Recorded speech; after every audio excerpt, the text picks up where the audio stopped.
एक गधे ने बताया कि इन 9 लोगों से रास्ता ना पूछे वरना आप मुसीबत में फंस सकते हैं। नमस्कार दोस्तों, आप सभी का स्वागत है फर्स्ट टाइम स्टोरी में। जी हाँ दोस्तों, आज की कहानी बहुत ही महत्वपूर्ण होने वाली है। इस कहानी में आपको बहुत ही ज्ञान की बातें सीखने को मिल सकती है, इसलिए दोस्तों आप लोग कहानी में अंत तक बने रहें और अपना प्यार और सपोर्ट बनाए रखें। मेरे दोस्त, जो भी भाई एवं बहन आप हमारे चैनल पर पहली बार आए हैं दोस्तों, तो चैनल को सब्सक्राइब कर लीजिए और ऑल नोटिफिकेशन को ऑन कर लीजिए। चलिए दोस्तों, कहानी को शुरू करते हैं। एक गांव में एक धोबी रहा करता था। धोबी एक गधा पाल रखा था, यानी धोबी अपने गधे से जो भी काम था उसी से करता, यानी धोबी और गधा के बीच काफ़ी लगाव था। यानी धोबी और गधा जब भी एक दूसरे को देखते तो मानो कि वो एक मनुष्य जैसा दोनों प्यार करते। एक दिन की बात है, धोबी का तबीयत खराब हो जाता है और वो इलाज के लिए यानी कहे तो शहर चला जाता है। वो धोबी शहर चला जाता है और उसके घर कोई नहीं रहता है। इतने में गधा सोचने लगा कि आज मुझे खाने में कुछ नहीं मिलेगा क्योंकि मेरे मालिक घर पर नहीं हैं। गधा सोच ही रहा था, उतने ही देर में गधे की दिमाग में एक आइडिया आया। उसने सोचा कि हमें मालिक जहाँ पर ले जाते हैं उसी रास्ते में काफ़ी हरे भरे फसल है और मालिक आज हमारा घर पर भी नहीं आएंगे क्योंकि इतनी रात्रि हो गई है, अब वो कल सुबह में ही आएंगे। कहे तो दोस्तों गधा जैसे तैसे रस्सी को तोड़कर वहां से निकल चलता है और जैसे ही आगे जाता है उसे काफ़ी हरी भरी फसल मिल जाती है और गधा खाने लगता है और वो फसल खाते खाते आगे बढ़ता जाता है। जितने आगे बढ़ता है उसे और तरह के फसल मिलते जाता है और वो गधा खाते जाता है। कहे तो दोस्तों गधा काफ़ी खुश था। जिस तरह इंसान को बिना मेहनत का कोई धन मिलता है या संपत्ति मिलता है तो इंसान कितना खुशी होता है, उसी तरह वो गधा भी खुश था और वो खाते जा रहा था और जंगल की तरह आगे बढ़ते जा रहा था।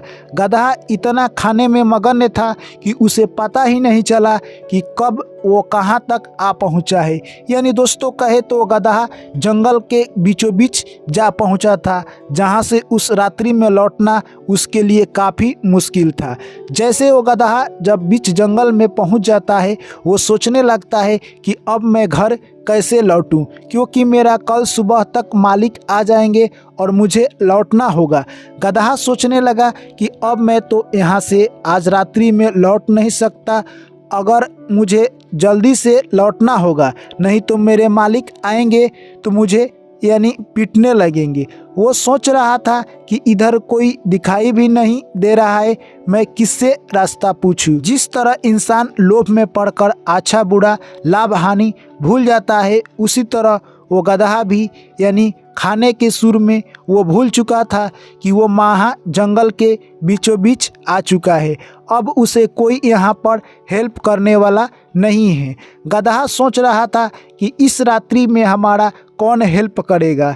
यानी गधा और आगे बढ़ता गया। जैसे ही वो आगे बढ़ा उसे एक उल्लू दिखाई दिया। उल्लू देखकर गधे को काफ़ी खुश था। वो सोचने लगा कि मेरा एक शिकार आ चुका है। उल्लू सोच रहा था कि ये गधा मुझे तो भूले भटके लग रहा है क्योंकि इतने रात्रि में गधा जंगल में नहीं आ सकता। यानी उल्लू, आप जानते हैं दोस्तों कि उल्लू कितना चालाक होते हैं, यानी जिसका नाम ही उल्लू है। यानी दोस्तों उल्लू रात में यानी मूस का शिकार करने के लिए निकलते हैं। वैसे में आपको पता होगा कि उल्लू को सिर्फ रात में ही दिखाई देता है और मूस भी अपना भोजन की तलाश में अधिकांशतः रात को ही निकलते हैं, इसलिए उल्लू यानी मूस का ज़्यादातर शिकार बनाते हैं। उल्लू सोचने लगा कि ये गधा मुझसे कुछ न कुछ पूछेगा क्योंकि ये किसी का तलाश कर रहा है। इतने में गधा जाता है और उल्लू से पूछता है, कहता है, हे उल्लू महाराज, क्या आप मुझे गांव जाने का रास्ता बता सकते हैं? उल्लू कहता है, मैं तुम्हें तो गांव जाने का रास्ता बता दूंगा, पर तुम्हें मेरी 2 शर्तें माननी होगी। इतने में गधा कहा, ठीक है। इतने में उल्लू बोलता है कि तुम्हें पहला नंबर कि मुझे तुम्हें अपना गुरु मानना होगा, और दूसरा नंबर कि मैं जिस तरफ कहूँगा उस तरफ तुम चलोगे। इतने में गदहा कहने लगा कि जो इस रात्रि में, यानी कहे तो जो किसी मनुष्य को संकट में रास्ता दिखाए या किसी भी जानवर को रास्ता दिखाए, यानी पथ दर्शक हो, उसे गुरु मानना सत्य है। आप तो मेरे ऐसे ही गुरु हुए और आपकी आज्ञा करना मेरा धर्म कर्तव्य बनता है। और उल्लू यानी उसके पीठ पर बैठ गया और यानी उस जंगल का सैर करने लगा। उल्लू का मन में अलग ही विचार चल रहा था। दोस्तों, उल्लू मन में सोच रहा था कि मैं गधे को यानी गांव की तरफ लेकर नहीं जाऊंगा, यानी इसी जंगल में चारों ओर गोल गोल घुमाऊंगा और अपना शिकार पकड़कर धीरे धीरे खाऊंगा और मुझे उड़ना भी नहीं पड़ेगा। इस गधे के पीठ पर बैठकर मैं आज की रात्रि में शिकार करूंगा। उल्लू ऐसे मन में सोचकर उस गधे के ऊपर बैठ जाता है और वो गधा वहाँ से चल देता है। जिस तरफ उल्लू कहता है वो गधा उसी तरफ चलता है। जब उल्लू कहता है दाएं घूम तो गधा दाएं घूमता है, फिर कहता है बाएं घूम तो बाएं घूमता है, फिर कहता है धीरे चल तो धीरे चलता है, फिर कहता है दौड़ तो दौड़ता है। जब भी उल्लू को कोई शिकार दिखाई देता, उल्लू उड़ कर जाता और शिकार दबोच लेता और गधे के पीठ पर आकर खाने लगता। दोस्तों, कुछ देर चलने के बाद गधा उल्लू से पूछने लगा, क्या हम अपने गांव पहुंचने वाले हैं? इतने में उल्लू कहता है, अरे मूर्ख गधा, तुम्हें क्या पता गांव इतना जल्दी आने वाला है? मैं जानता हूं गांव कितना दूर है। तुम क्या जानते हो? पहली बार आए हो, कुछ तो पता है नहीं और अभी घर जाने की बेचैनी पड़ी है। तुम चल और तेज चल। उल्लू यही सब बात कहने लगा और गधा सोचने लगा कि हमें और चलना पड़ेगा। उल्लू जब भी अपना कोई शिकार देखता और वो टूट पड़ता उस पर और शिकार को लाता और गधे के ऊपर बैठकर आराम से खाता। दोस्तों, इतने में घूमते घूमते कहे तो यानी सुबह होने लगी और जैसे ही दोस्तों सुबह होने लगी, यानी उल्लू को दिखाई देना थोड़ा थोड़ा बंद होने लगा, यानी उल्लू को कम दिखाई देने लगा और गधा को धीरे धीरे दिखाई देने लगा। दोस्तों, फिर गधा कहता है, हे उल्लू महाराज, अब तो हम अपने गांव पहुंचने वाले हैं। इतने में उल्लू कहता है, हे मूर्ख, तुम्हें नहीं लगता है अभी गांव आएगा? अभी तो काफ़ी दूर है, तू चल बाएं साइड चल। इतने में गधा कहता है कि अरे मेरा घर तो अब दिखाई देने लगा और ये उल्लू मुझसे यानी झूठ बोल रहा है। अब मैं क्या करूं? मैं तो इसको गुरु बनाकर पछता रहा हूं। आखिरकार मैंने गुरु अपना उल्लू को बनाया है जो कि साफ उल्लू है। दोस्तों, उसके बाद उल्लू कहता है, तू चल और तेज चल, इतना धीरे क्यों चल रहा है? गधा के आगे एक बहुत बड़ा गड्ढा था। गधा सोचने लगा कि अगर मैं नहीं चलता हूँ तो मेरा उल्लू राजा खिसिया जाएंगे। यानी वो गधा काफ़ी तेज से चलने लगता है और छलांग लगाते ही गधा उस गड्ढे में गिर जाता है। उल्लू उस साइड चला जाता है और गधा इस साइड चला आता है, यानी दोनों को चोट लग जाती है। इतने में उल्लू बोलता है, अरे मूर्ख गधा, तुम्हें क्या पता? तुम्हें दिखाई भी नहीं दे रहा है, तुम किस तरह से चल रहे हो कि गड्ढे में लाकर ढाल दिए। इतने में गधा कहने लगा कि अरे मेरे उल्लू राजा, आप ही ने तो कहा था कि चल और तेज चल, और मैं नहीं चलता तो आप गुस्से में आ जाते। उल्लू बोलने लगा, अरे मूर्ख, तुम्हें दिखाई नहीं दिया?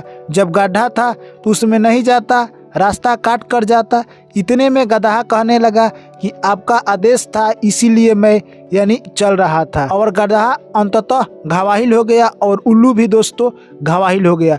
और गधा दोस्तों यानी मन ही मन सोच रहा था कि मैंने अपना राजा यानी कहे तो अपना गुरु उल्लू को बनाया जो कि साफ उल्लू है। यानी गधा दोस्तों यही कहता है इंसान को कि इंसान को उन लोगों से कभी भी रास्ता नहीं पूछना चाहिए जो कि साफ उल्लू है, यानी उल्लू की तरह उल्लू है दोस्तों। और दूसरा व्यक्ति बताता है मतलबी लोगों से कभी भी आदमी को रास्ता नहीं पूछना चाहिए, नहीं तो वो उस रास्ता पर आपको ले जाएंगे जिस रास्ता पर उनका मतलब निकलता है, यानी वो अपने मतलब की रास्ता पर आपको ले जाएंगे और अपना काम निकलवा लेंगे, जिस तरह उल्लू ने गधे से अपनी काम निकलवा ली।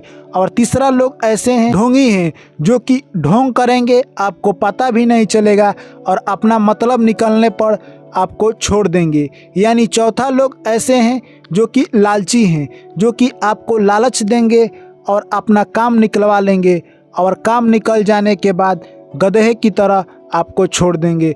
और पांचवा लोग है जो कि मतलबी लोगों से कभी भी आप कोई सलाह या रास्ता ना पूछे, नहीं तो सिर्फ अपनी मतलब की बात करेंगे, आपकी मतलब की बात वो नहीं करेंगे। और छठे लोग हैं कपटी से कभी भी आप रास्ता ना पूछे, नहीं तो वो आपको साथ छल कर सकता है, जिस तरह उल्लू ने गधे के साथ छल किया। और सातवें लोग हैं दुराचारी व्यक्ति ऐसे होते हैं जो अपने विचार से ही अगले को दुराचार कर देते हैं, यानी कहे तो वो ऐसे व्यवहार करेंगे कि आप उनके दुराचार में फंस जाएंगे। और आठवां व्यक्ति है अज्ञानी से कतई भी आप कोई सलाह ना ले, ना रास्ता पूछे, नहीं तो जो अज्ञानी है, जो खुद का ज्ञान नहीं है, वो दूसरों को क्या बताएगा। और नौवां लोग है बेमतलबी से दोस्तों कभी भी आप जिंदगी में कोई भी सलाह या रास्ता ना पूछे, नहीं तो आपको बेमतलब का रास्ता बतला देंगे, जिस तरह उल्लू ने गधा को बेमतलब का रास्ता बतला दिया। तो दोस्तों इस कहानी से हमें यही सीख मिलती है कि इन 9 लोगों से हमें कभी भी बचकर रहना चाहिए। इनसे न तो कोई सलाह मांगे और न ही रास्ता पूछे। अगर आप गलती से इन 9 लोगों से अगर सलाह ले लेते हैं या रास्ता पूछ लेते हैं तो अंततः आपको धोखा ही मिलेगा, गधे की तरह आप भी मुसीबत में फंस जाएंगे। तो चलिए दोस्तों, इस कीमती कहानी के बारे में आपकी क्या राय है, अपनी राय कमेंट में जरूर लिखिए। और मेरे प्यारे साथियों और दोस्तों और मेरे भाइयों बहनों, अगर आप पहली बार हमारे चैनल पर आए हैं तो चैनल को सब्सक्राइब कर लीजिए और ऑल नोटिफिकेशन को ऑन कर लीजिए। चलिए दोस्तों, आपसे मिलते हैं अगली कहानी में, अगली चर्चा में। तब तक के लिए सभी साथियों को मेरा प्यार भरा नमस्कार। जय श्री कृष्ण। राधे राधे।